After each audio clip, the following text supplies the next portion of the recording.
Horas, salam jumpa kembali Amang Inang yang dikasihi Tuhan Yesus Kristus di renungan kita pada pagi hari ini. Apa kabar? Sehat selalu ya.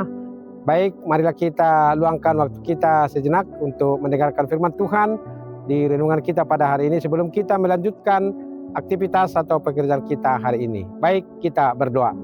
Kasih karunia dan damai sejahtera dari Allah Bapa dan dari anaknya Tuhan Yesus Kristus menyertai saudara sekalian. Amin. Bapak Ibu yang dikasihi Yesus Kristus, firman Tuhan untuk kita pada hari ini yaitu Rabu 6 Agustus 2025 tertulis dalam kitab 1 Yohanes 4 ayat 9. Akan saya bacakan untuk kita semua dari Alkitab TB2. Dikatakan demikian. Dalam hal inilah kasih Allah dinyatakan di tengah-tengah kita, yaitu bahwa Allah telah mengutus anaknya yang tunggal ke dalam dunia supaya kita hidup olehnya. Demikian pembacaan firman Tuhan. Saudaraku, kita diingatkan kembali melalui nats ini, Yesus datang ke dunia ini itu adalah inisiatif Allah. Tidak karena diundang manusia, tidak karena keberadaan manusia itu sendiri, tidak, tetapi karena Allah yang berinisiatif. Pertanyaan berikutnya, loh kenapa Allah berinisiatif Pak Pendeta sehingga dia mengutus anaknya datang ke dunia? Karena kasihnya yang begitu besar. Oleh karena itu saudaraku, di dalam nats ini iman kita disegarkan kembali supaya kita selalu tetap ingat bahwa kedatangan Yesus ke dunia ini ke tengah-tengah kita karena Allah mengutus anaknya yang tunggal ke dalam dunia supaya kita hidup olehnya. Jadi bukan supaya kita sengsara, tidak, tetapi supaya kita hidup, supaya kita selamat, supaya kita memperoleh damai sejahtera. Itulah saudaraku tujuan rencana Allah mengutus anaknya datang ke dunia ini. Dan sekaligus untuk menyegarkan kita kembali nats ini supaya kita selalu tetap bersyukur dan berterima kasih kepada Tuhan. Amin. Dia datang ke dunia ini.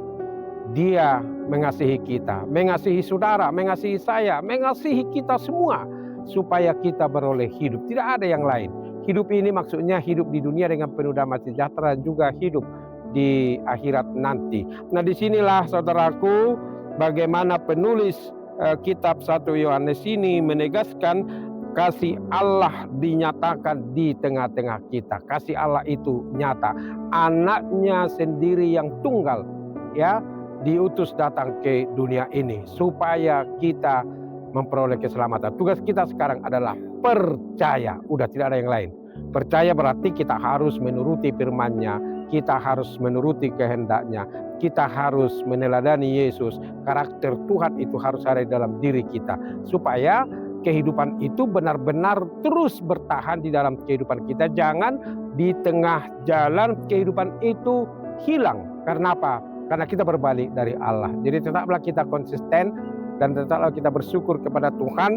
Dan bukan sekali lagi, bukan karena kehebatan, bukan karena kemampuan, bukan karena kekayaan, bukan karena kepintaran kita sehingga dia datang ke dunia ini. Tidak, tetapi supaya kita selamat, dia benar-benar menunjukkan, menyatakan kasih-Nya kepada kita. Jadi sangat luar biasa Allah itu mengasihi kita, saudara-saudaraku. Ya, dia mengorbankan dirinya, dia mati di kayu salib, dia dikuburkan, tetapi pada hari yang ketiga dia bangkit dari antara orang mati. Itulah sangat luar biasanya Tuhan itu dalam menyelamatkan kita sehingga kita benar-benar menjadi orang yang terberkati, kita menjadi orang-orang yang penuh dengan damai sejahtera. Sekali lagi, kasih Allah itu nyata di dalam hatimu, di dalam pikiranmu. Jadi jangan ada lagi dari antara kita mengatakan bahwa Tuhan itu tidak mengasihiku, Tuhan itu tidak peduli sama saya, Tuhan itu begini, begono. Jangan ada lagi ya.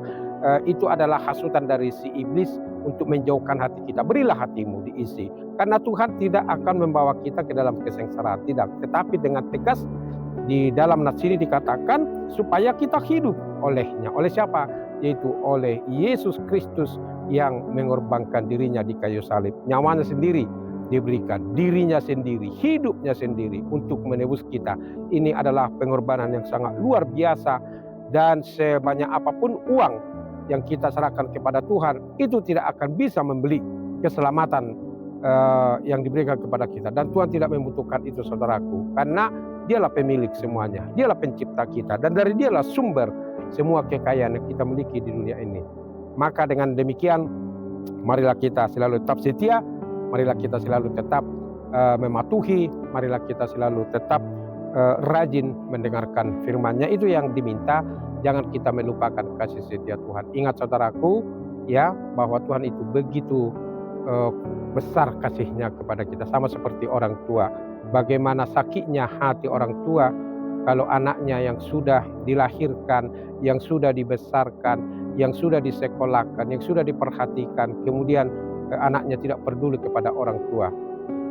Orang tua menangis, sedih, ya kan, karena anaknya tidak mengasihi dia.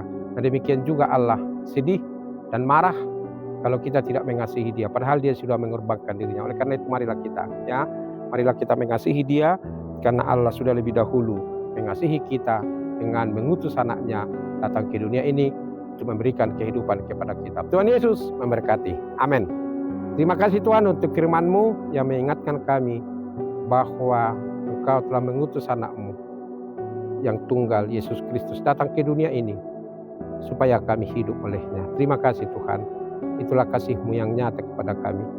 Demikian juga lah kami, Tuhan, harus mengasihi Engkau dari segenap hati, pikiran, jiwa, dan roh kami, seluruh kehidupan kami, karena Tuhan sudah terlebih dahulu mengasihi kami.